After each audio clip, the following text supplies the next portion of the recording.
Welcome to Fantasy and Enchantment, where I describe fantasy books to my husband and see if he is enchanted. My name is Sarah. And I'm Justin. And we just spent the last 5 minutes trying to get our dog to lay down so that we could start recording this podcast. Yeah. Anyway, this week we are finishing the last of the original Folk of the Air trilogy. Yay! The Queen of Nothing. Okay. Let's start with content warnings. Adult language, be advised. Cursing to come. Plenty of that, and also Justin's pretty vulgar in general, so... It's a thing I do. Also, we're going to ruin this book for you. Well, yeah. Spoilers. Yeah. Obviously, if you haven't read the book. Spoilers in the sense that she's going to tell you what happens, and I'm going to ruin it. Yeah. Yep. So, Justin asked before we started recording, but I want to clarify on the record. This is the last book of the original trilogy. There is a sequel duology after this. Oh, great. So 2 more books. Just what I was hoping for. More books. We are going to take a break in between those 2 books, though. I like that, although I will never remember when we come back to this. I know, I'm going to have to remind you. All of it. Okay. What are we going to... Never mind. I'm not going to ask what we're going to talk about next, because let's talk about this first, I guess. Yeah, I don't want to overwhelm your little brain. That's a lot. Okay. I'm assuming you're going to need a recap. A little bit. Then we'll read the description. And then the cover. And then the cover, and we'll get started. Let's go. Okay. Do you remember Jude? Yeah. And Carden? Yeah, he's the cunt. Yes, Yeah. and also the king. Yeah, that's what I meant. He's the king. Sure, that's what you meant. So, Jude tricked Carden into becoming king partially in order to protect her foster brother Oak. Yeah.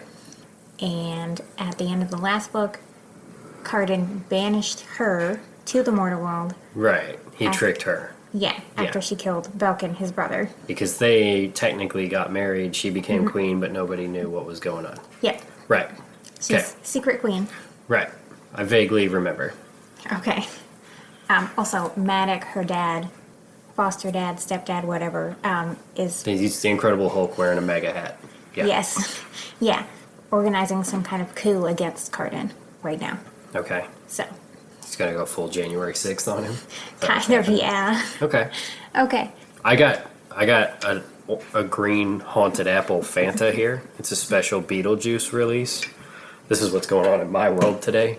I'm real disappointed in this because I thought it was going to be real apple-y, and it turns out it's real caramel-y, and I do not like caramel. So this is a very big disappointment for me, and I was all excited to drink this while we recorded this podcast, and I saved it. Now it's disappointing. So I assume this book is probably not going to turn that around for me. All right. Okay. Do you want to do the description first? God, why does it taste like caramel? I hate it. Yeah, read me the description. Stop drinking it. Well, I bought it, though. It's 20 ounces of green... I just keep looking at it, and it's supposed to taste like apples. But it just tastes like caramel every time I take a sip. Then stop sipping. I just want it to taste different. And I keep hoping that it will. It's such an alluring color. Antifreeze? That's an alluring color. Yeah, there's a reason why they have to put on there that antifreeze will kill you. Because it looks delightful. Okay. Let's read the description. Okay. Power is much easier to acquire than it is to hold on to. Jude learned this lesson when she released her control over the wicked King Carden in exchange for immeasurable power. Now as the exiled mortal Queen of Fairy, Jude is powerless and left reeling from Carden's betrayal. She bides her time, determined to reclaim everything he took from her. Opportunity arrives in the form of her twin sister, Taryn, whose life is in peril. Jude must risk venturing back into the treacherous fairy court and confront her lingering feelings for Carden if she wishes to save her sister. But Elfame is not as she left it. War is brewing, and when a powerful curse is unleashed, panic spreads throughout the land, and Jude is forced to choose between her ambition and her humanity. Okay, how the hell is there lingering feelings towards this guy? I don't understand why she liked him ever to begin with. But now, he's been a giant douche to her, and she's still like, oh, but I still like him a little bit. And I don't fucking get it. I think I mentioned this last time. You are not a fan of an enemies to lovers story. It's so stupid. That's my favorite. I don't understand. It's so dumb. God. It doesn't have to make sense to be entertaining. It's not entertaining when you're just annoyed by how stupid your protagonist is because she wants to bone your antagonist. Doesn't make any sense. It's like if He-Man wanted to fuck Skeletor all the time.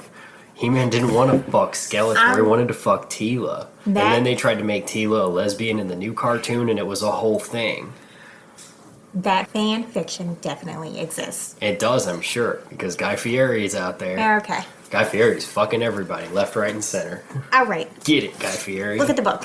Look at the cover. Look at the cover. It's a broken crown and a snake. And is that blood or is that like splattered blood on these berries or something? Berries, maybe blood, definitely snow and ice. Okay. Winter is coming.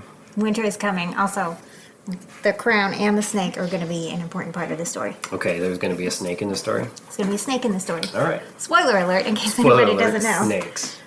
Snakes. I won't say more than that, but We're about to spoil the book for you anyway, so if you don't know about the snakes now, it's too late. Snake, just the one. It's going to be a snake. One snake. Just one snake. Just not one a bunch of snakes. And I'm going to go ahead and say you have no idea where it's coming from. Probably not. It's not a metaphor for a penis, is it? No. Oh, that's right. This one doesn't have fucking in it. This is a YA. This is a PG-13 rated book, Yes. not your traditional XXX rated books that you usually read Hey. with all the dicks. Okay. You made your point. Dicks. Okay. God, why does it taste like caramel? Continue. We're going to start. The book opens on a prologue. This is the thing that Holly Black does, is the prologues. Okay. Holly Black is the author. Yeah, no, I saw that on the cover. I just want to make sure. I can read a couple words at a time, and I saw that on the cover. You can, but that doesn't mean you did. That's fair, I guess. So, prologue. Baffin, the royal astrologer, is reading a star chart just a few weeks after Carden is born. Oh, that's right, because you're into astrology and shit. Yes. That's not real. Okay. Aldred, Carden's dad, the original High King, wants to know Carden's future. This is something he did for every one of his children after they were born. And then Baffin says, Prince Carden will be your last born child. He will be the destruction of the crown and the ruination of the throne. That's a good thing to know about your kid. This one's really going to fuck shit up. Yeah. Good luck. Aldred asks if there's a way to stop it, and Baffin says, only out of his spilled blood can a great ruler rise, but not before what I have told you comes to pass. So, after hearing that, Aldred is like, I don't want to look at this kid anymore. Get him away from me. Right. He tells Lady Asha, his mom, to take him away, and then he gives her like a fancy necklace to make her If feel I give you better. some jewelry, would you get rid of this little kid? God damn it. Yeah. Fuck this bastard. So Carden grew up mostly alone, and then there was a point where Dane kind of tricked him into like shooting a mortal. Dane told Carden to shoot a walnut off a mortal's head, but Dane said they would switch arrows. Carden couldn't do it, so I'm then... glad you clarified that it was an arrow, because I just assumed it was like a 9mm, and he just popped somebody right between the eyes. Okay. Pink mist out the back of the head. Oh my god. Dane shot the mortal with Carden's arrow. So, by all evidence, it was Carden who shot the mortal. Right. So Carden was punished, and the punishment for that was the reason Lady Asha was put into the Tower of Forgetting. Remember last time? So to punish him for putting an arrow through a guy's head, they put his mom in a tower. Yes. And everybody forgot she existed. Yes. That seems suitable. Why not punish the kid? Why didn't they just put the kid in the Tower of Forgetting? Because he wanted to be forgotten about. It would have made way more sense. Because he's a prince. So, fuck him. Okay. They don't really think that way. Well, their whole line of thought's wrong. Okay. But after that is when Carden went to live with Balkan, who was whipping him and beating him, and Did he know the prophecy? Is that why? I think everybody did. So everybody knew that he was going to fuck shit up. So yeah. If you essentially have baby Uh, Hitler and you know he's gonna be Hitler, you don't be nice to him. The prophecy didn't say he was going to commit genocide. I mean, so he's gonna fuck up everything. Hitler is a stretch. And Baffin at one point thinks that sometimes people trying to avoid the prophecies, that's what makes them happen. Okay, so you create Hitler by treating him like shit. Hitler. Yes. And then he turns into Hitler. Yeah, it's like... They probably should have just offed this kid from the word go. Well, they didn't. This is a wire hanger's wet dream here. Just wire hangered him out in a back alley somewhere. Okay. Anyway, so chapter 1 starts. Man, we've gone an awful long way before we hit chapter 1. Yeah. Jude spends most of her time watching TV. She lives with Vivian in the mortal world in Vivian's apartment. She sometimes trains Oak because she's like trying to teach him how to fight. Remind me, is Vivian's girlfriend still around, or did she leave her when she found out everything was crazy? So she left her. So remember, they went to Taryn and Locke's wedding. Yeah. Heather was cursed while they were there. So Heather moved out of their apartment when they got back to the mortal world. And at this point, Vivian hasn't talked to her for a while. Okay. Well, I mean, it seems like an awful lot to try to handle in, Yeah. in your relationship, to just find out Yes. that your significant other is actually A from, different species. Yeah, a different species half from some different other species. weird world Yeah. that you've never heard of before. Yeah. Yeah. Okay.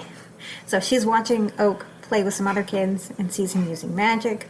When the kids leave, she sneaks up behind him and says she wants to remind him that fighting isn't a game. Oak says he doesn't care. He doesn't want to be king. Jude says they can't always choose their fate.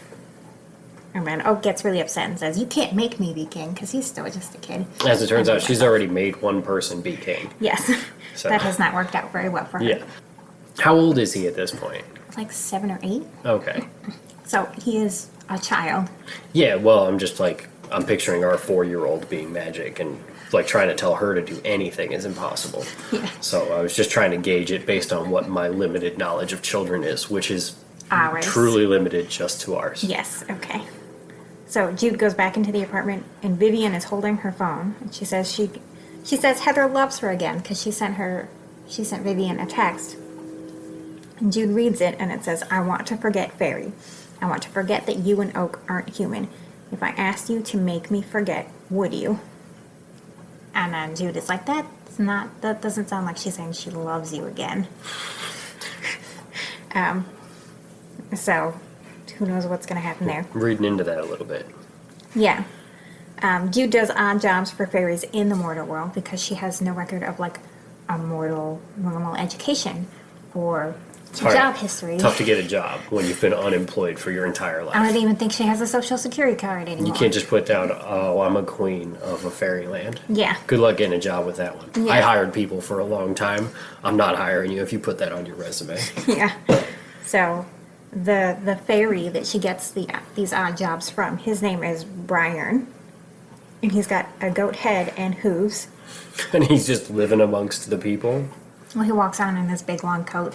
And fairies can glamour themselves so they look different to mortal people. Yeah, it's gonna be kind of tough to make that goat head disappear. Yeah, that's what Oak does because Oak also has the hooves, like leg down, his Right. goat. He also has little horns on his head. Meh. Okay. Goats. You didn't know you were getting goat sounds today, but here you are. He tells her there's another fairy eating the locals. Okay. Nom nom nom nom nom. Jude needs to get her to promise to stop. He offers her $1,000 and she agrees. She's got a little bike that she rides downtown. Has it got a basket on it? I don't remember. Hard to be a gangster with a basket on your bike. Okay. I knew you were going there as soon as you Yeah, asked. it's a thing that I say whenever I see a bike with a basket on it. She finds out the fairy she's looking for is the red cap.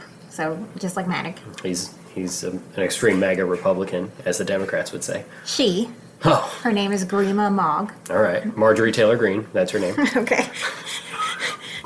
She was a general for the Court of Teeth. Jude goes to the warehouse where she lives, knocks on the door, and says she brought gifts. She's got raw meat and beer. As all Republicans enjoy. Yeah. Grima Mogg tries to scare Jude, but it doesn't work because Jude has seen a lot of shit at this point. As long as the beer's not Bud Light, right? Yeah. I'm not drinking. Damn beer. Okay. Jude asks if this is how she wants to spend her retirement, and offers to fight her in return for not eating people anymore. And then, in order to encourage her, quote unquote, to take the deal, she finds her red cap. So, called the red cap because every time she wins a battle, Dips it in blood. she dips it in blood. Right. It's very important to the red caps. And then she threatens to light that motherfucker on fire. Grima says they'll spar. If she wins, she gets one of Jude's fingers. All right. Well, you got 10 of them. If Jude wins, Grima will stop eating people and tell her something about Cardin. Also, can you just tell somebody, hey, just don't eat people anymore? And they'll be like, oh, okay, I guess I won't. Well, I think once you've gotten a taste for it, I think that's why they don't want us to eat people. I feel like if you get a taste for it, God, are we doing this again? You're going to keep eating people. It's probably delicious. When cooked and seasoned properly. No. Medium well, little Cajun seasoning. No. That's my assumption. Apparently I married a cannibal. I've never eaten people, but I'm not saying I wouldn't try it. Okay. Yeah, you've made that clear. Let's move on from the eating people. Well, you're the one who brought it up. Because it's in the book. Well, Damn it. you can't bring up cannibalism and expect me to not talk about it. Okay. I'm only human. Jude agrees to fight her until one of them yields. Because Grima originally wanted to fight until one of them died. So one of them has to tap out. Yeah. They go up to the roof of the warehouse. Weird place to fight. Well, they want to be away from other people possibly seeing them. They're in a warehouse. Okay. Grima Mog pulls out a sword. Jude has a knife. Jude just barely wins. So Grima Mog gives up. Are you saying grandmama? I mean, Grima, Grima Mog. Grandma Mog. That's too close to grandmama. Okay. Sounds like some weird hillbilly thing that they'd call their grandma. I'm a Grandma Mog. Okay. That's hillbilly speak. She says the Court of Teeth is working with Matic, and Cardin will be dethroned before the next full moon. So within a month, All right. they're going to take the throne from him. That's how the moon cycles work, roughly. That is, in fact, yes. Give or take. Jude goes back to the apartment. Heather is sitting outside, on the front step thing, and says she's deciding whether to knock. Jude tells her she can't let Vivian take her memories, but Heather says she has nightmares. Jude tells her that Vivian left Elfheim specifically for Heather, because that was why she left. They go inside, and Taryn is sitting on the couch, her twin sister. Who's also kind of a cunt, Yes. if memory serves. Yeah. Yeah. She has not been the best sibling. That was the other thing that you read on the back of the book. And it was like, oh, she's in danger. Fuck her. She's kind of a bitch. She is still her twin sister. Fuck her. Okay. Jude tells her to get the fuck out. Hey, good on her. Taryn says she needs help. And then she says Locke is dead. And she killed him. Yeah, she's probably lying, though. She's lied to her before. Well, in this case, she's not. Oh, okay. Taryn says that she needs Jude to pretend to be her because they're identical twins. Right. So then she asks if Locke did something to her the night before the wedding, because I don't know if you remember, Jude was riding a horse and all these people came up to her and started fighting her. Right. And then at the wedding she noticed that Locke was limping. Yeah. It was a whole thing. Jude says he tried to kill her. She didn't know it was Locke until she saw Taryn wearing the earrings that Jude was going to give to her. Yep. Taryn tells Jude and Vivian that she snapped. Locke said she was getting boring, and this is after she's throwing these big orgies for him and doing her best to act like a fairy, quote unquote, like he wanted, and he called her boring, so she stabbed him in the neck. Okay. As you do if somebody doesn't appreciate your orgies. And then dragged his body into the water, but then he washed up on another beach. You gotta tie some kind of concrete to him or something. She says she's clearly not Italian because she doesn't know how to dispose of a body. She is not Italian. She is not good at killing people the way that Jude is. I'm not good at getting rid of a body. And because someone else found his body, there's now going to be an inquest. a royal inquest into his death because Locke was a member of the High Court. Yeah. Well, you're going to ask some questions when a body washes up. It's Yes. just the way it works. So Taryn needs Jude to go to the inquest because she doesn't know that Jude can't be compelled, but even if she could be compelled, if they asked Jude, did you marry Locke or did you kill Locke? She'll say no, and that'll be the truth. Yes. Right. And The Jude, old switcheroo. yeah, Jude finally is like, okay. And meanwhile, Vivian's like, you should tell her that thing that you did with Carden. You should tell her that thing. Because she told Vivian that her and Carden are married. Nobody else knows. Jude goes to sleep, dreams about being at Locke's party. Carden comes up to her, and then Locke says he knew Carden liked her. Carden says that her beauty will fade and that she's nothing, and then she wakes up. She goes back to the living room to talk to Taryn, says she needs to know if Carden is trying to trick her into violating her exile, because now she's worried that maybe Carden and Taryn are working together to lure her back into the fairy world. Makes sense, because why would you trust your shitty sister? Yeah. Taryn says she's pregnant, and she doesn't want her child to grow up like they did, with like the violence and manic and the whole thing. And that's what finally gets Jude to be like, okay. But it would be less so, because that's going to be a little half-breed baby, right? Yes, but even still, like, Locke was very much full-blown fairy doing all the bad shit. I still don't trust the sister. Okay. I think she's terrible. So Jude puts on Taryn's dress.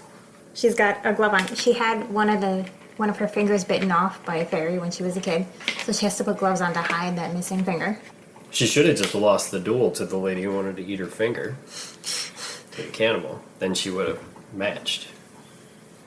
The point is that she matches Taryn. Yeah, but if she was going to lose a finger to the cannibal lady, if she would have lost the duel, she would have lost that finger, and then she would have matched her sister.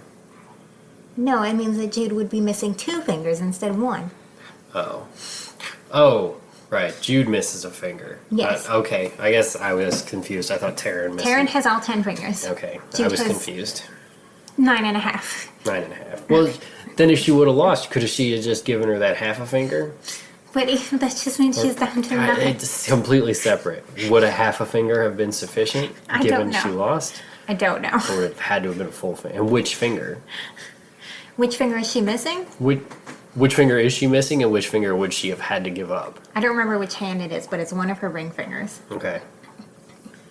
Now, assuming she lost to the cannibal, God. I would figure the cannibal probably wants the middle finger. It's the biggest one. It's probably meatier than the other finger. Maybe the thumb is meatier than the other fingers. Definitely not the pinky, though. What are we doing? Just asking questions. The author clearly didn't go into detail. Probably should have rubbed more in the prologue. Also, this still just doesn't taste like apple. It's still caramel. Stop drinking it. Let's go back to the book. Okay. Vivian makes her a ragwort horse, because that's a thing she can do. Yeah. So Jude goes to Locke's house first, and she finds a dress to wear to the inquest. And then she goes to the palace. And then immediately she sees Carden. Nicasia and Lady Asha, his mom, are standing next to him. Nicasia asks if she killed Locke or had Jude do it because she thinks it's Taryn that she's talking to. Right. Carden says he'll glamour her to tell the truth, which is what they thought was going to happen. Jude, as Taryn, says she didn't kill him or orchestrate his murder. Says they should ask the sea since he was found in the water. So she's trying to throw the blame on Nicasia. The water did it. The water did it, yeah. And then they start questioning her motives and Jude's motives for helping her, potentially. And she says Jude never loved Locke. She loved someone else. He's the one she'd want dead. So Nicasia says Taryn, quote unquote, might be wearing a charm to resist magic, because that's a thing you can do. Carden says he'll examine her alone in his room. So shit is snowballing in a way that she did not expect. Yeah. Naked time. Yeah. So she follows Carden to his room. She's trying to think of a way to get away. A servant carrying a tray knocks into her. They both fall. The servant slides a knife to her and says Maddox is coming for her and to wait for the signal. So now there's also this whole other thing going on. Her and Carden go into the room. The door closes, and the first thing Carden says is, "Did you get my letters? And why didn't you reply?" And she's like, "I'm sorry, Your Majesty, I don't know what you're talking about." And then he goes, "Jude, you can't really think I don't know it's you. I knew you from the moment you walked into the palace." So, he's not buying it. Okay, but also he's claiming to have sent letters. I don't trust this guy either. I feel like everyone's terrible. I mean, they are a little bit. That's kind of the point. And she's, again, like, this goes back to the very first book. There's not a single likable character, and I want all of them to lose. So it's kind of like the new season of Game of Thrones, because I feel like that show, I don't like a single character on that show either, and I want them all to die. And I know in the end they're all going to die, because that's what Game of Thrones does. Yeah. But, yeah, that's the way I feel about this book. It's all just a book full of unlikable people making bad decisions. I mean, Jude might not be likable, but she is, like, smart as shit and ruthless and ambitious. But she's also trusting dumb people and making poor decisions. She had a momentary lapse. She doesn't fucking trust him now, for sure. Well, He says that the council told him she met with Grima Mog, which she did do. He realizes she's afraid of him and asks why. She says, "You tricked me." He starts to try to explain, but then there's a big explosion. Jude runs out of the room, and then a soldier grabs her, thinking that she's Taryn. And then Manic comes up behind her, holds something over her face, so he chloroforms her, and she passes out. all right. Well, as you do. That's how you knock somebody out. Yeah. And even in the fairy world, apparently. Chloroform is undefeated. Okay. Jude wakes up in a forest. Oriana, Manic's wife, is there. Okay, her stepmom, sort Her of. stepmother, sort of, yeah. She says Carden got away, so they did not manage to get a hold of Carden in this big Unfortunately. thing. Jude goes to sleep. She's still really worn out from the drugging. No, that'll happen. Wakes up in a carriage with Oriana and Manic. Manic says the inquest was 3 days ago, so she's been knocked out for a while at this point. That's a hefty dose of chloroform. Yeah, yeah. I mean, I don't think it says that it was chloroform exactly, but Basically. yeah. It's implied. Pretty similar. If it's a rag over the face, it's probably chloroform. Yeah. Manic says Carden fought off knights to keep her, and then vines and roots strangled some of his knights because Carden's magic is tied to the land. So he was using that magic to try to get to her. The carriage stops in a big snowy area. There are tents and soldiers all over, so it's a regular war camp. Okay, in the cold. In the cold. Oriana says they're near the Court of Teeth. So the Court of Teeth is, like, their castle is this big thing made out of ice. It's in, like, basically the earth. It's not made out of teeth. No. They just carry around jars of teeth Sure. and shake them to scare people. Okay. Punch them in the groin. Okay. And then Jude sees Grimson, who was the metal worker who made the crown that Carden is wearing. The guy who's tricky, that I pinned as being tricky from day one, and then you were like, "Don't ruin the book," and I'm like, "That's the way I already read this." Okay. Right. Okay. Yes. He curses everything he makes. Yeah, sorry. We'll get more Sorry, I information. saw right through that little signposting. We're going to get more information about that. Anyway, Jude goes into a tent and cleans up. She has dinner with the Court of Teeth later. She sees 3 thrones made out of ice. There's a girl with blue skin sitting on one of them. She's Queen Siren. She goes by Ren, usually. She's wearing a gold bridle, like a horse, Okay. in her mouth. All right. Is she horse-faced at all, or is it No. just... Okay. No horse face. She doesn't have a big, long face, metal feet. No, she's just blue. All right. Is it pony play? No. It's Guys, child abuse. If you don't know what pony play is, pause this right now, and I need you to Google pony play. Don't do it at work. Right now. Don't do it at work. Do it on your phone, as long as it's not a work phone. But Google that and entertain yourself for about 30 or 40 minutes, and then come back and finish this podcast. Anyway, it's child abuse. She's there with her parents, Laura Gerald and Lady Nor. How old is this kid? She, I think, is like 9 or 10. Oh, it's way too young to do pony play. Yes. Right. Lord Gerald is not happy to have a mortal around. He doesn't like mortals at all. So Jude sits next to Grimson, tells him how much she likes the earrings because she's still pretending to be Terran at this point. Right. He says she should come visit his forge. And then Lady Nora asks Maddox if he's talked to the Court of Termites. Maddox says Royben is still mad that the Undersea attacked, because they did that in the last book. The mer people. The mer people attacked him, yes. Right. The next day, Jude decides to escape. But before she can get very far, Oriana asks her to help sew war banners. Why is she trying to escape? It seems like these people are being nice to her. Well, I mean, they're being nice to her because they think she's Terran. She's trying to get the fuck out before they realize that she's not Terran, because she also kind of betrayed Maddox and was like actively working against him. So she's like, if he finds out that I'm not Terran. But she's also like his stepdaughter, sort of. Yeah, but fairies are different. He's not gonna. It doesn't quite work that way. All right. She's fearing for her safety. So she wants to escape. Jude says she's going to go foraging. So she takes a basket and goes to the forest. And then sneaks off to Grimson's forge. He starts bragging about the crown. Says he cursed it to protect it. And that he does that with everything he makes. So this is when we find out. This is when you find out what I figured out in the first book. Yes. Jude asks if she can come visit him again, and he says yes. So she goes back to the tent. Maddox is sitting outside, and he tells her to sit with him. And he says he's going to challenge Carden to a duel. And he also... Is that a thing they do? Just duel it out? Yes. Okay. That's a thing that they can do. All right. It's a way to end like a battle before like a big war happens, you know. Old-timey style. What's that thing that they did in Trial by Combat, Game of Thrones? Oh, yeah. Similar With, the, kind of with the thing. mountain? Yeah. Yeah. The mountain pops that dude's head like a zit. Yes. Like, that's awesome. Similar kind of thing. But then he turned into a zombie and then just disappeared. Yeah. They really ruined the mountain. He was one of the coolest characters. They ruined a lot of things. They ruined everything. Damn Okay. it. Screw you, George R.R. Martin. If you're listening, and I know you are, fuck off.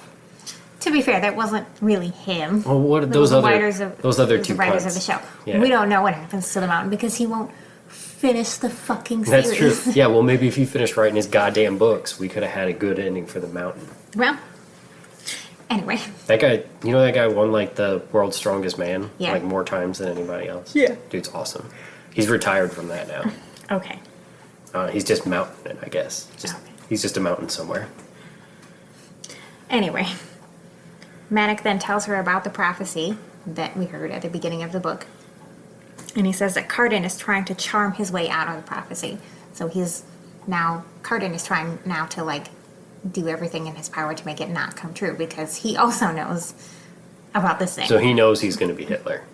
Yes. Okay. Does he have the mustache? It'd be pretty funny if he just No. grew the mustache. No mustache. It's a shame Hitler ruined that mustache. It could have worked for a lot of people, but Okay. it doesn't work for anybody. I gotta now. tell you, based on the fan art I've seen of Carden, it would not have worked for him. Oh, what's the fan art look like? So he's described as like tall and thin, black curly hair. It's not at all what I picture. Oh, you know what I picture? I would picture a little shit kid from Harry Potter movies, the asshole. Draco Malfoy? Yep, that's what I picture every time you talk about him, just like a sniveling little cunt. Okay. I mean, Kind of where I went, but apparently I'm way off. so that's... I just showed him the fan art. Oh no, he's a twink. I mean, yeah. He's. I don't say that as in any kind of offense to gay people, but There's he him looks, with his tail. he looks so gay. Don't forget about the tail. Yeah, let's not forget about his gay little tail. Okay. That's how you appreciate that. Wow, I wasn't ready for that. Okay. I changed this a whole book. I had no idea she was interested in metrosexuals. Does he wear tight little pants? He does. Of course he does. Okay. And I assume like glittery tops. Not glitter, but lots of ruffles. He's also frequently got like gold makeup on I was his gonna face. say he's got to wear like eyeliner. Yeah? Yeah. Okay. He's the type Okay. for sure. Let's move on. Oh, now I know why it was always orgies, because he's always chowing down on cock. All right. That was a little much. Oh, man. Okay. All right, let's get back to this twink. Maddox says he's proud of her because he thinks that it's Taryn. So he's proud of Taryn for killing Locke and for putting her family first. And he says that Jude didn't do that because Jude was working against him. Right. Jude waits for Oriana to go to sleep and then walks to a cave where she saw a reindeer, like, tied up outside. And then there are guards, and she hears a scream coming from inside the cave. So she sneaks in. Do you remember the ghost? If you hear a scream coming out of a cave, you're like, oh, I'm going to go check that out. No, that is the wrong thing to do. Well, You walk away from the screams coming from a cave. do you remember the ghost? Vaguely, yeah. It was one of the spies. Yeah. What was the other one? The termite or whatever they were calling the other one? No, so Roach? it was the roach, the roach. bomb, That's it. Da bomb. Yeah. and the ghost. They were all in the Court of Shadows doing spy stuff. Right. He betrayed all of them at the end of the last book. He's the reason that Jude got dragged underwater for, I think it was a month. Oh, right. Might have been longer. So, the ghost is chained to the ground, and Jude is like, well, since you're here, let me ask you some questions. She asks why he betrayed them, and he says he poisoned Liriope for Dane, so Oak's mom, because Dane got her pregnant. He felt guilty after that and went to Liriope's living child, who was Locke. She was also Locke's mother. Okay. Offered him protection and gave Locke his true name. So, fairies don't give out their real names because if someone has that real name, they can use it to compel them to do things. Okay. So that's why they've all got weird code names. Yes. So even Carden isn't Carden's real name. Locke wasn't Locke's real name. Okay. That's something that... Is this just mentioned for the first time, or did we know that the whole time? And did you know that the whole time? Because I didn't know that the whole time. It is part of, like, fairy mythology. Okay. Clearly, some of us aren't as up on our fairy lore Oh, right. as others. Okay. So because Locke had his real name, Locke ordered the ghost to lure Jude to the tower. And then Locke gave Maddox his true name as part of his dowry for Taryn. Okay. Or bride price or whatever it's called. So he was buying her, essentially. Yeah. The ghost says he wants Jude to kill him. He doesn't want to live with Maddox having this power over him. Jude says no, and then gives him the food that she packed because she was going to escape that night. Why is she being nice to him, though? This is when she realizes he didn't betray her because he was trying to betray her. He betrayed her because someone literally forced him to do it. And they are kind of friends. So... He's chained down, and she's just, I don't know, given that opportunity, somebody who betrayed me and they're chained to the ground, I'm giving him a couple of shots to the ribs at the very least. I mean, even if they literally had no choice in it. He's too close to the crime to not at least be an accomplice. Okay. I'm not saying you, like, shit on his face or something, but give him a couple of shots. He deserves a couple of kicks to the ribs. Okay. It doesn't deserve any snacks, because she had snacks. Probably good ones. Because if she was planning on running away, she probably took the good stuff. Probably not some stupid apple soda that tastes like caramel. All right. Bitter. Okay. Jude goes back to the tent. Oriana is waiting for her and says that she knows she's not Taryn. She has figured it out. And put the pieces together, you're missing a finger. Yeah. Jude says if she helps her get away, she'll never see her again. That's a lie. Well, and she's like, that's probably what Oriana wants. Like, if you help me, I promise you'll never have to look at me again. Oriana says she'll write to Vivian if Jude promises not to work against Maddox. And she does. She promises, and then she thinks, that's a lie. Because, like, again, she's a human. She's a human. She can lie, yeah. It's our greatest attribute. Yeah, and this book especially. Oriana, and politics. Yeah. Oriana realizes why Jude was pretending to be Taryn. Because Taryn killed Locke. He did. says she was worried about Taryn and that Lady Asha is influencing Carden. She never thought Asha would get out of the tower. She would not have been kind to someone as friendless as your sister must have been. So she's worried that, like, if Taryn had come back to court, Asha would have basically ripped her to shreds. She says Asha often forgot about Carden, neglected him, says Carden was a disappointment from the beginning. Fact. But again, it's this kind of thing where, like, they treated him like shit, so that he became the kind of person they were expecting him to be. Tight pants, fluffy tops. Sure. Yep. A little gay. That's what happens when you neglect a child. All right. Start wearing tight pants. Skinny jeans. Okay. You done? Skinny jeans aren't for men. Don't wear those. Okay. Again. Unacceptable. Jude lays in bed. She starts planning to steal the keys from Grimson so she can get the ghost free. And then, like, they're both going to run from there. Oriana has her doing chores the next day, has her take tea to Maddox. And so she goes in his tent. Maddox says she should get her own tent, so she goes back to get her stuff out of the other one. Oriana says Vivian responded and that she'll be there around dawn the next day. So Jude goes to sleep, wakes up later with a hand over her mouth. So Jude hits him, whoever it is, realizes there are two people, and then grabs a knife.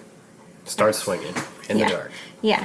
Okay, well, she's It's not a good way. You don't want to wake up with a hand over your mouth. Nope. You're going to start swinging. Yeah. And then the roach is there, and he says they came to save her. Carden is standing next to him. So Carden also came to save her. Allegedly. Allegedly. She asks how they found her, and the roach says Vivian went to Carden after she got Oriana's letter, because Vivian thought Oriana was setting some kind of trap for them. Vivian's a rat.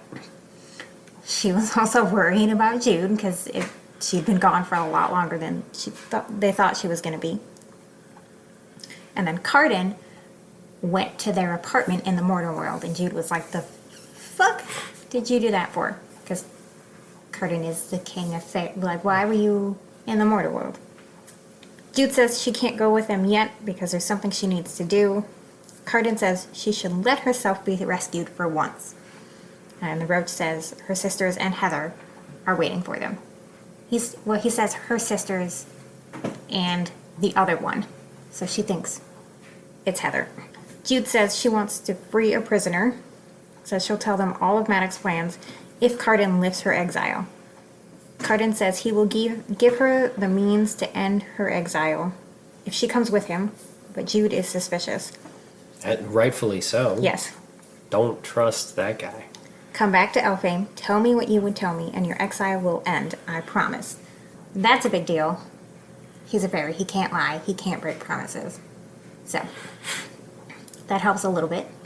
She says the ghost is the prisoner. Maddox knows his true name. And then the roach says he'll help her steal the key.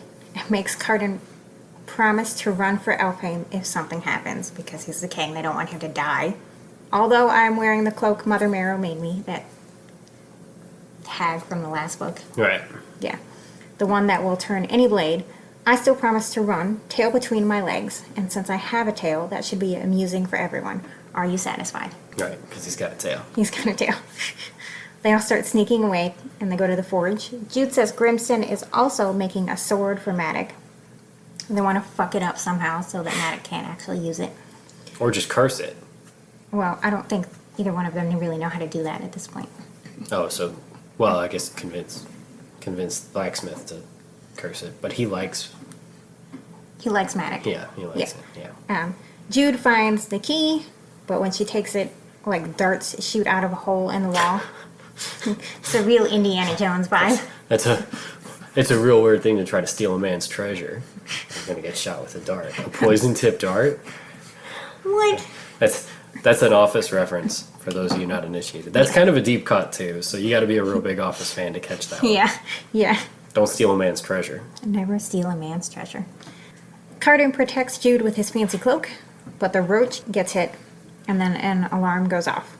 She tells Carden to take the roach because she still has to find her sisters. So he gives her his fancy cloak, grabs the roach, and runs for it. Jude goes to the cave, but the ghost is gone. Because he's a ghost. Sure. But Maddox is there, and he says she's too late. He realized she wasn't Taryn when he saw her looking around his tent, because he had a big map laid out, and she was... Taryn never cared about that kind of stuff. Your sister's really stupid, so it didn't make any sense.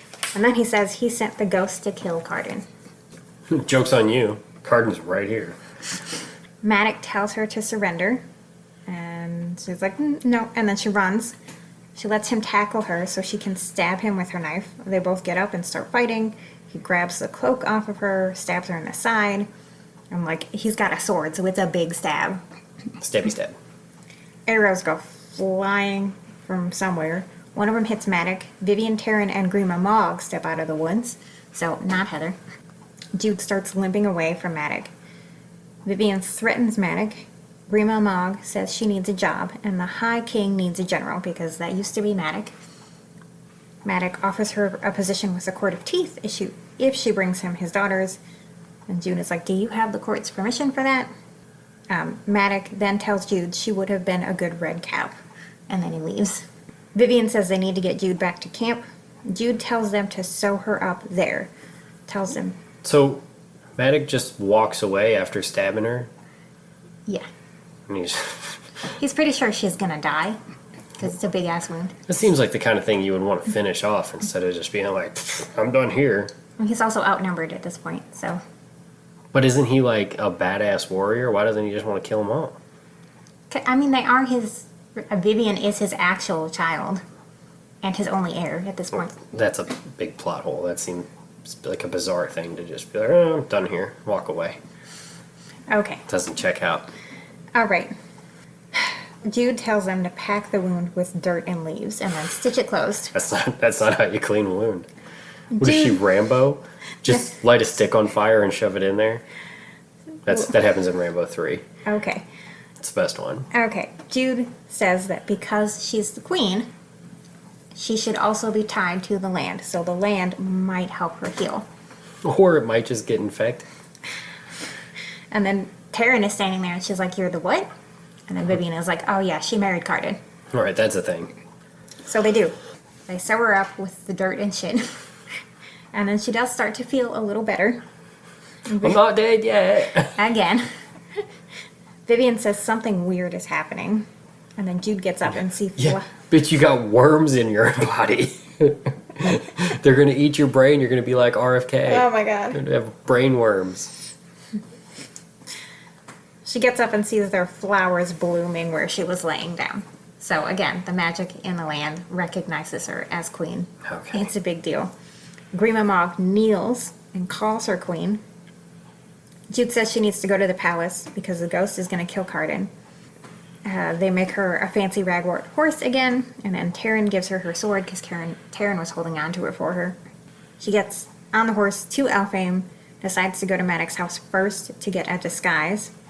She puts on like a mask and makeup and finds a little crossbow, and then writes a warning note to Cardin specifically. So she walks to the palace, runs into some like musician who's going there and gives him the note, and then gets inside the palace and climbs up into the rafters. She sees Cardin come in the room, and then realizes her wound has opened up again, because she's not really magic, so we can only do so much. Right. And then she sees the bomb. The bomb. Pointing an arrow at her. And then Jude realizes that Maddox set her up. The ghost is not there. He told her that in the hope that someone would get hurt in the process. The bomb shoots. Jude dodges the arrow but then falls and lands on top of a big like banquet table. Cardin stands over her. Randolin, the Minister of Keys. Why did the bomb try to kill her? Because the bomb, Jude is like wearing like a mask and makeup and everything. She didn't recognize Jude. And she sees Jude in the rafters holding a crossbow. Probably thinks that she came to kill Cardin. Why did she put the mask and stuff on anyway? Because she didn't want to be stopped on her way to the palace. Okay. Because everybody thinks she's still in exile. Okay. Randolin, the Minister of Keys, says to put her in chains. But then Cardin says not to touch her. She is my wife, the rightful High Queen of Elfhame, and most definitely not in exile. So that's a big turnaround for him. Yeah. And then she passes out, wakes up later in Carden's bed, and she passes out again. She wakes up again later, and she's still in Carden's room alone. She goes back to her room. Tatterfell, the servant, and Oak are there. Oak says Heather is also there. They're all going to have dinner with Carden. And then Taryn comes in the room and tells Vivian that Jude is awake. Vivian says Carden showed up at her apartment really upset. Taryn is like, I can't believe you married him. Fair. Yeah. Carden comes in and asks Jude to walk with him. Carden says the roach isn't conscious yet because he got poisoned, but the bomb is working on it, and says that Maddox sent him a message blaming him for Jude's death. So Maddox thinks that she definitely died. Also, Maddox is planning a coup, like we didn't know that already. Yeah. Jude tells Carden to threaten her and get it over with, because she's convinced that, like, he's gonna blackmail her or threaten her with the exile again or something. He's up to no good. Yeah. Well, mostly because he's been up to no good for the entirety of 3 books so far, so. Yes. So, Carden says he was angry after she fell. So Jude asks what was in the letters she never got. And he says, mostly pleading. Carden says he thought she'd admire him for tricking her since she likes tricks so much. So, like, the fact that he tricked her into exile, he was like, oh, she's going to think this is fun. I thought you'd be real into that. That's like a second grade boy who likes a girl and starts pulling her hair, and he's like, I think she's gonna like if I pull her hair. No, she's gonna think you're a little piece of shit. Yeah. Yeah. Also, everybody's surprised that they're married because she's a girl. That's the only reason everybody's surprised. Okay. Let me remind you that I didn't know you'd murdered my brother, the ambassador to the Undersea, until that very morning. My plans were made in haste, and perhaps I was a little annoyed. I thought it would pacify Queen Orla, at least until all promises were finalized in the treaty.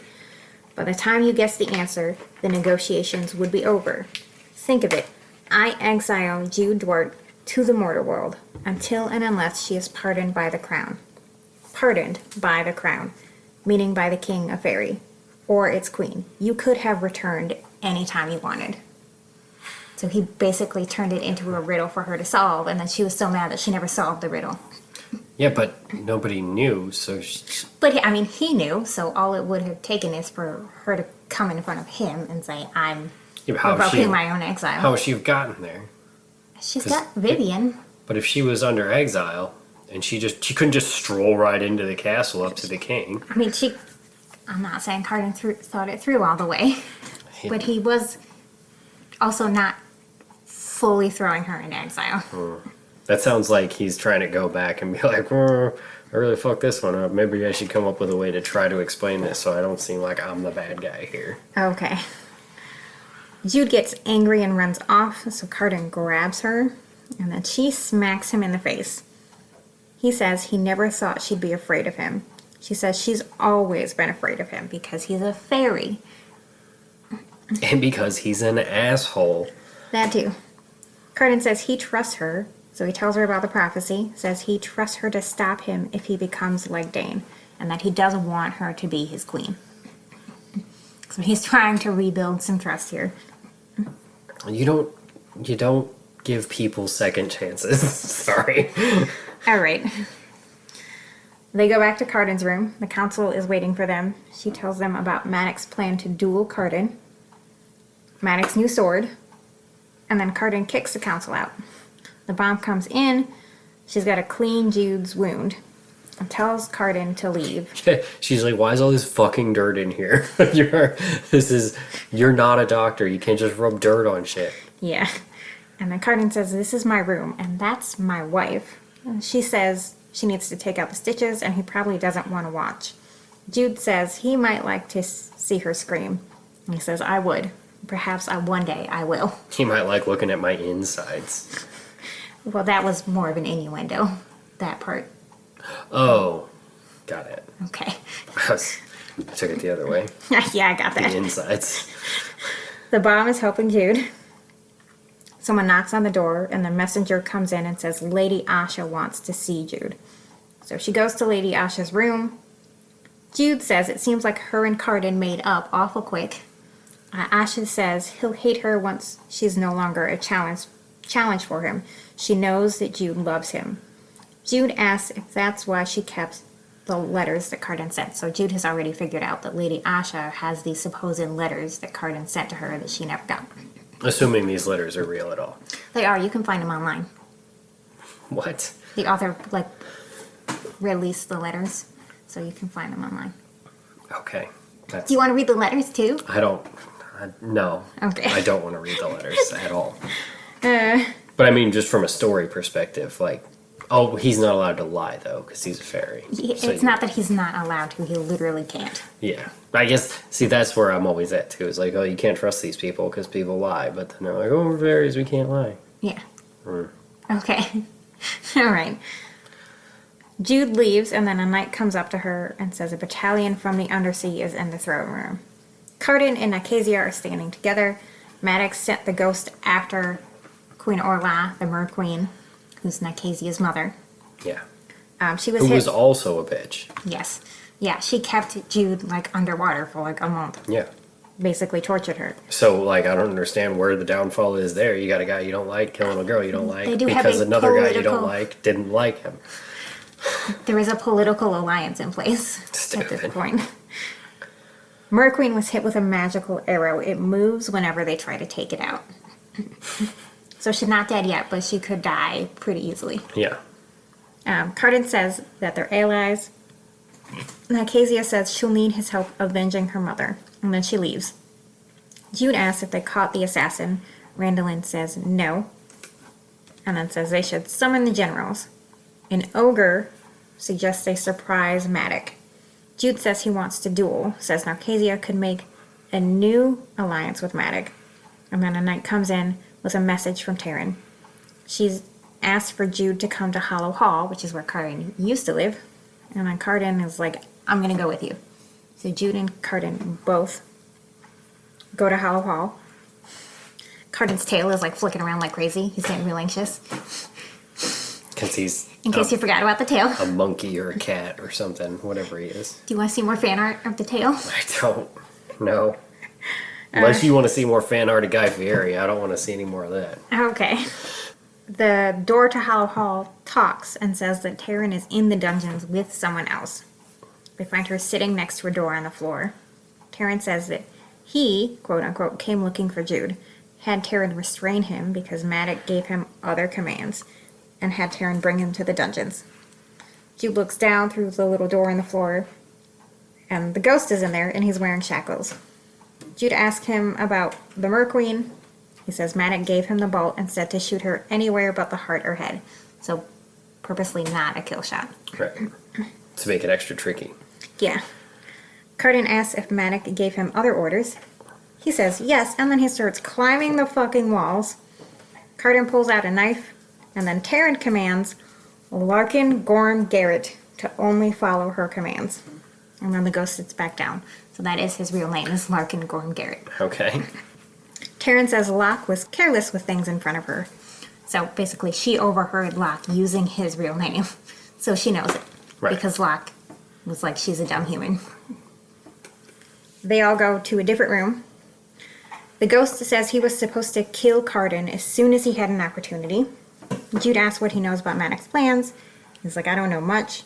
Carden says the council will make them give Garrett to the Undersea. So he needs to go stay with the bomb in hiding. They'll get in a carriage and go back to the palace. Carden takes the ghost / Garrett to the Court of Shadows. Taryn tells Jude Carden wants Jude to like him, but that doesn't mean she should. And then Jude goes to Carden's room and falls asleep. Randolin knocks on the door, comes running in. She asks the guards outside who let him in without her permission, because officially she's queen now, so people can't just do that shit. Can't just walk in. There's a knight standing outside named Fan, and she becomes her royal guard. So she talks to Randolin. He says the lower courts are coming to look for weakness. Says she should not be queen. Asks her to give up the title. And then the door flies open. Carden and Grima Mog come in. Carden asks to talk to Randolin without Jude. And Jude says, I don't need anyone to help me tell Randallin that this is my home and my land, and that I'm going nowhere and relinquishing nothing. Randallin. She's going full, like, angry queen here. Yeah. Carnan's like, I still want to talk to him, so they leave. Grandma Mog tells Jude to eat some soup. Eat some soup. It'll make you feel better. Heather comes in with some of Jude's stuff and says she made a bargain with Vivian. Don't make bargains with fairies. Right. Carden comes back in and says they're going to have a ball that night. Seems like a great time to have a party, guys. I mean, I don't know if you remember, Carden likes to party. Yeah, but all he does is get drunk and be a prick. Yeah. Carden tells her that she needs to lie to the other rulers. So they go to the ball. Jude talks to Lord Royben and says Maddox is just trying to scare them. And then Heather and Vivian show up. Vivian goes to find drinks, and then Jude asks Heather what kind of bargain she made. Heather says when they go back to the mortal world, Vivian will make her forget everything. But then she's like, I made a mistake. I shouldn't have agreed to that bargain. She doesn't want to forget. And then Vivian comes back and they both tell her that, like, oh, well, by the way, we're going to have to stay for a few more days. So they're kicking that can down the road. All right. Carden then gives a toast. He says, I'm glad to have you march under my banner. Glad of your loyalty, grateful for your honor. To you I offer honey wine and the hospitality of my table. But to traitors and oath breakers, I offer my queen's hospitality instead. The hospitality of knives. So he's basically using Jude's reputation as protection. Okay.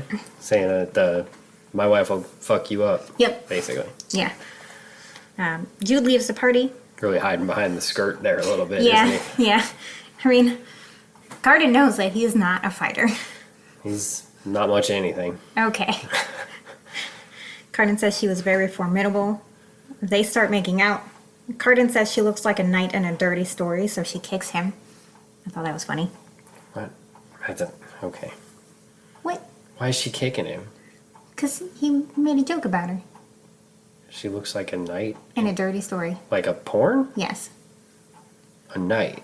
A knight. Because What kind of porn has knights in it? that kind of have in fairy. Alright. I've seen a lot of porn, and there's not a whole lot of ones with knights, let alone female knights. I've seen male knights in porns Okay. where they slay the Well, dragon. again, you but know. they have female knights in fairy because they don't have those kind of gender roles. I need to see Jude the... originally wanted to be a knight. Okay, but I need to see the porn section then Alright. in the fairy world because it doesn't line up in real world Okay. porn. Got it. They start making out. Jude asks him what he imagined, like when he thought about her before.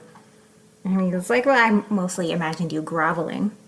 So she laughs and says, I mostly jerked off to you being miserable. That Yeah. was pretty much what did it for me. yeah. And then he says, mock me all you like. Whatever I imagined then, now it is I who would beg and grovel for a kind word from your lips. He says, Mostly I used your tears as lubricant. Okay. Okay. I think you made your point, Justin. He says they've been wearing armor for so long they don't know what to do without it. And then they have sex. Very vaguely. It's not porn. Tail gets involved at some point, I imagine. A little. Oh, I mean, she says it's like on her leg. So, Weird. yeah. She says she missed him even when she hated him. And then, like, the next day, they start preparing for war. Jude names Grima Mog as general. We send messengers to Nicasia. Kernan says they'll let Manic come and ask for parley, so he's gonna ask for like a meeting. They're not gonna do anything while he's there. Parlay is pirate talk. It is, yeah. I was surprised to see that in here. He doesn't want to duel Maddox, but then someone runs in and says Maddox's boats are officially coming. They're on their way. They're not just breathing heavy, they're coming. Okay. Carden and Jude go to the throne room. Oak, Vivian, Taryn, and Heather are hiding. Jude tells Carden that Maddox said he would duel for love. And Carden said, it's you I love. I spent much of my life guarding my heart. I guarded it so well that I could behave as though I didn't have one at all. Even now, it is a shabby, worm-eaten, and scabrous thing, but it is yours. And then he leaves the room before she can say anything. Okay. Her heart is also now worm-eaten because she's Because of shoved the in the dirt. dirt. Yeah, okay. Yeah, she's got worms. Okay. That's what I'm saying. Again, you made your point. Worms. Maddox and the others are waiting for them, so they go into the throne room, and there's Maddox, Lady Nor, Lord Gerald, Surin. We're getting to a point where there's just too many characters. Well, We need to start offing some people. that will happen. Surin, who's the blue skin with the bridle, Right. and Yeah. then Grimson, the metal worker. Jude tells Maddox he has one more chance to surrender. He says no. He came to challenge Carden for the crown. Says Grimson will make it so he can wear it. And then he pulls out his big fancy sword, the new one. Says that Grimson made it to break through the earth. Then he stabs it in the ground, and the ground cracks all the way up to the throne, and then the throne splits in half. So part of the prophecy said that Carden would be the ruination of the throne. Well, the throne is ruined. Check. Check, motherfucking check. Yeah. Maddox says if Carden wins the duel, he can have the sword. It says that Jude keeps him under her control, but he earned the loyalty of the people who follow him. And Carden looks at the broken throne, and he says a king is not a crown. Maddox says Orla will die, the Merqueen, if he doesn't duel. So Carden takes off his crown, says that he won't forfeit his title. Even if he did, Elfheim has 2 rulers, so Maddox might be asking Carden to give up his throne, but Jude is queen now. There's 2 of them. Says half of the prophecy has already been fulfilled, and vows should be made to rulers and not crowns. And then he breaks the crown in half. So second part of the prophecy, because it was ruination of the throne and destruction of the crown. He just destroyed the crown. Okay. So, check. Grimson is immediately freaking the fuck out, because that's not supposed to happen. Carden asks everyone there if they'll accept him as High King. They start bowing. Jude looks at Carden, and, like, she can see that his eyes are turning black. And then his whole face starts to turn black, and it's, like, bleeding onto the rest of him. And then he's got Rudy Giuliani hair. kind of.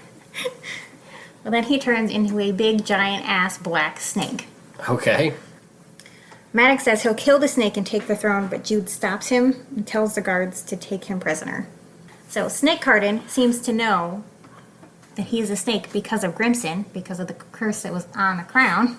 So he immediately goes after Grimson and bites him, and Grimson basically disintegrates. So that's one less name. Okay. Maddox says... Also, we find out that the snake can bite people and make them disappear. Yeah, he's got some... I mean, Pretty not good. disappear, like melt. Good snake power. Yeah. All right. Lots of venom in that snake. Maddox tells Jude that she needs to kill the snake, but Jude just runs out of the throne room. Grimabog takes Jude to another room. Jude says she needs to see the astrologer, tells Grima to keep track of the snake, find Terran and the bomb, and then she tells the bomb to find out who's loyal and kill anyone who even thinks about coming after her. Then a messenger comes in later and says it's snowing in the throne room because Carden's magic is tied to the land because he's king. So it's the snake just hanging out in the throne room, or did it slither off? So actually, the next thing is that the messenger says that Carden has escaped the throne room, so he's no longer in the palace. Terran takes... What? Just snaking it up elsewhere. Yes. Okay. Yeah. And, like, she sees a snake a couple times, and every time it, like, gets bigger and bigger and bigger. So, huge-ass snake. Like Tremors snake, or like Dune sandworm snakes? Somewhere in between? I would say somewhere in between, yeah. Okay.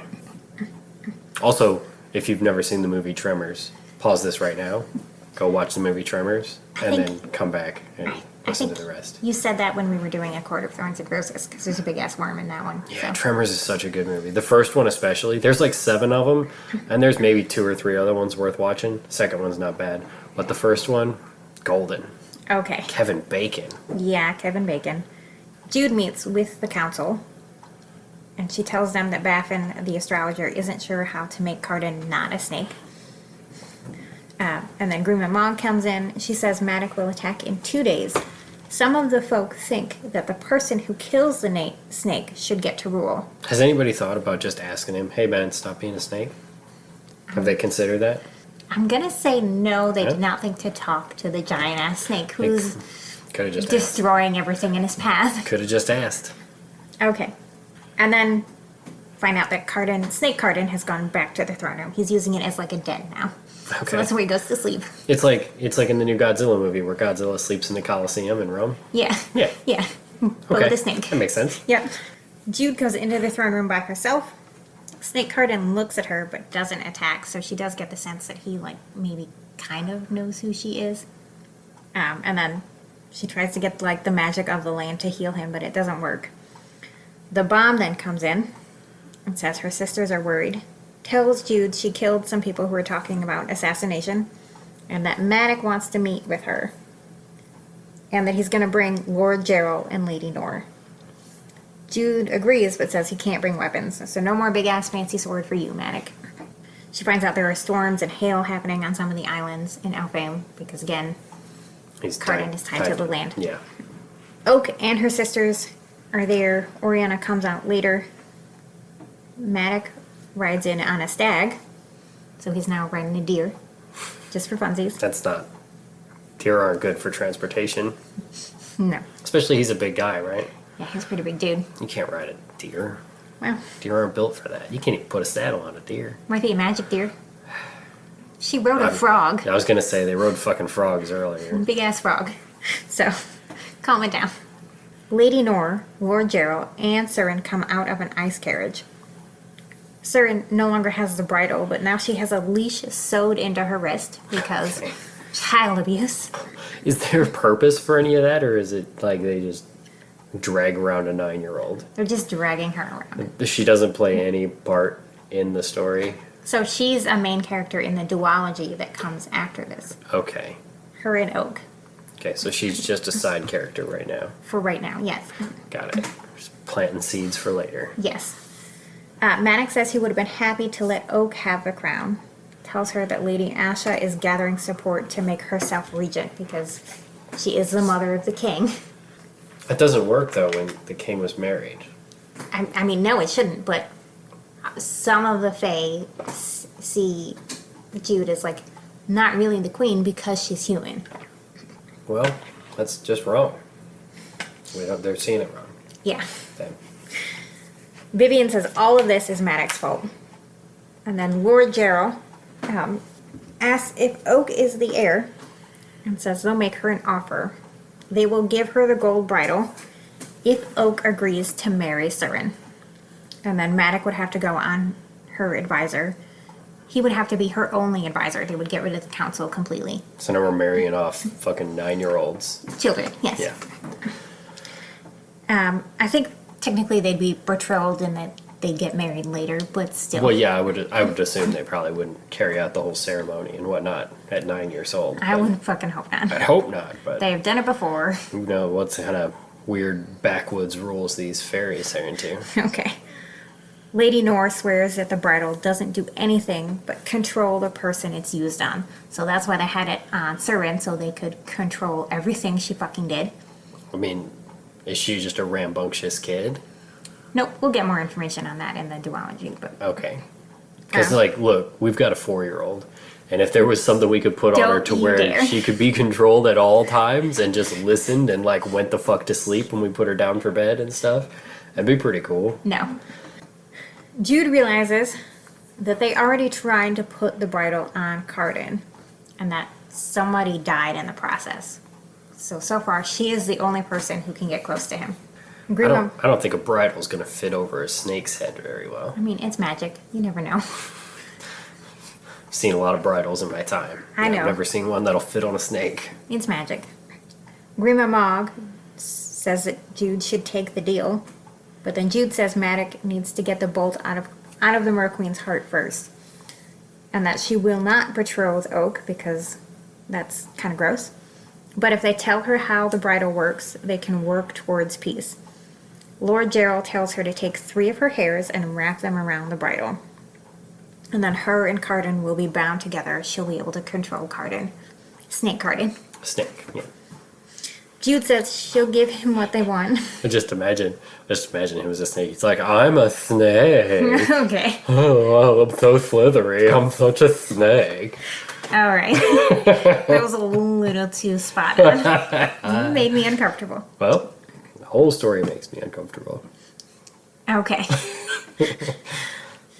Jude says she'll give them what they want when Carden is wearing the bridle. Maddox tells her to hold a feast tomorrow and then lure Carden and put the bridle on him.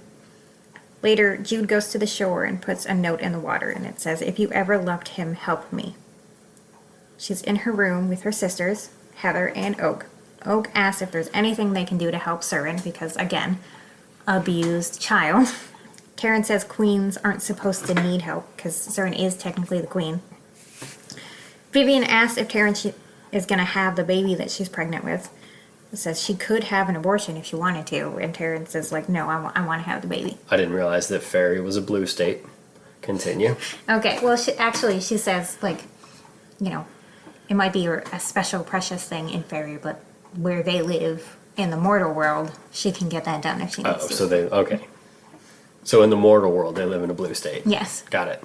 Also, this was written way before Roe v. Wade was overturned. Oh, well. So. They were just freewheeling out there with their abortions. Sure. That's definitely how that worked. Yep. Jude wakes up later and goes to Carden's room. The bomb is in there. She asks Jude if the land could heal the roach the way it sort of healed Jude. They go to the Court of Shadows. The ghost shows her Roach's bed. Jude tries to use the magic again, and then the Roach wakes up and tells the bomb he loves her because he thinks he's still dying. So he's like trying to get all of this out before he dies. Okay. Jude and the ghost go to talk to Mother Marrow. She tells Jude she already knows how to end the curse. So, like, Jude, like, knows that really what she needs to do is kill the snake, but she doesn't want to because it's also Carden. Mother Marrow wants to see the bridle, so Jude shows it to her. She says if Jude ties her hair to it, her and Carden will both be bound, not just together, but in someone else's control. So Lady Nor and Lord Gerald are trying to trick her so that they can get power over both of them. They're tricky. Yes. Who would have thought the child abusers Yeah. might not have the best the intentions? child abusers are up to no good? Never would have guessed it. Jude spends a lot of time thinking about Carden and about whether or not he's in pain. She goes to the feast and gives a speech, says Manik and Queen Surin agreed to a truce. She finds Lady Nor and then introduces her to Lady Asha, says she might make Asha an ambassador to the Court of Teeth, just to get her the fuck away from her. Asha asks if Jude would really take her from her son, and Jude says if she wanted to hang out with the snake, she just had to say so. Fair. Icazia then shows up. She got the note that Jude put in the water. Wants to talk to Jude where they can't be heard. So she gets on her knees and begs Jude to break the curse. Tells Jude that Carden used to rescue Belkin's human servants, and he sent her a dress for the coronation. So way back in the first book, she gets a dress made before the coronation, and then the one that shows up to her house is not what she ordered. That's because Carden ordered that for her. Okay. Jude tells her she doesn't know how to break the curse. And then she goes to the Elder King to ask him for something, but doesn't really say what. Jude is in her room later, and then her sisters come in, say they found something in the treasury. Armor that might have been Queen Mab's. Queen Mab was the original ruler of Elfham. So very special. Or fancy. Jude- Armor's just floating around somewhere and they just, oh, hey, this probably is important. Well, so they found it in the super secret room where they keep all the super secret stuff. Oh, right. Nobody ever would have thought to look there. I mean, I'm sure somebody knew it was there, but they wouldn't have known prior to this because Eldred probably knew, but he's been dead for a while, so. Anyway, Jude and the army leave to go find the snake. Jude goes up to him with the bridle and tells him she loves him. And then she pulls out the sword, which is the thing she got from the Elder King, because it can cut through literally anything, and then she cuts off the snake's head. So she's decided she's gonna break the curse. Jude falls on her knees. She hears Lord Gerald yelling. He says she should have taken their offer, and then he swings a spear at her. Then he gets hit with a bunch of arrows and dies because he's surrounded by an army. Right. Now Kezia comes out of the water on a shark. Again. Riding a shark. Says she's honoring her treaty with the land. Maddox tells Jude to stand up and says she's already won. She looks and sees Carden walking out of the body of the snake. So Carden's fine. He's fine. He was just inside the snake. He was inside the snake. He is naked and covered in blood. And then people start getting on their knees. But Jude runs to him. Someone brings Carden a cloak. Carden says he's been naked for days, like he doesn't see why he should stop now. And Jude is like, Your dick's out. Put modesty. It away. And he goes, every part of me is a delight. He goes, I'm a snake. Okay. Carden tells Grimamon For the record, I'm going to hit you with that randomly all the time now. Ah, motherfucker. Carden tells Grimamon to put Maddox in chains. Jude and him get in a carriage. She tells him it's been less than 3 days since he turned into a snake. They go to the palace. Carden finally puts on some fucking clothes. And then he goes to see the throne. He heals the crack in the ground. And then he makes 2 thrones out of the broken one. And then he goes up to his room. Then Jude goes to her room. Heather is there. Jude says Carden's not a snake anymore. And that she might be having a panic attack. She asks Heather for a story to calm her down. And then Heather says Vivian and her came to a different agreement. Vivian is going to remove Heather's memories, like they originally bargained for. But then after that, Vivian is going to try again. Like the right way. Vivian is going to try being honest from the beginning. And see if she can still win Heather back that way. And then Oriana comes in and asks for Jude to be merciful on Maddox. She's like, I'm pretty sure I've done that plenty, actually, so he's going to get whatever he gets. Off with his head. Jude goes to the throne room, and people are eating what's left of the snake. Hey, if you guys had any of the steak, it's fucking delicious. Send me the barbecue sauce. I don't know why, but for some reason she kept going, I'm a snake. But it's so delightful. Oh my god. You just gotta grill it properly. She sits at the table, and then Randallin asks Carden what to do about the prisoners. He says they'll worry about it tomorrow. It's like, dude, we've just been through some shit. Not my fucking problem. Well, let's wait a minute. And then he asks Jude to dance.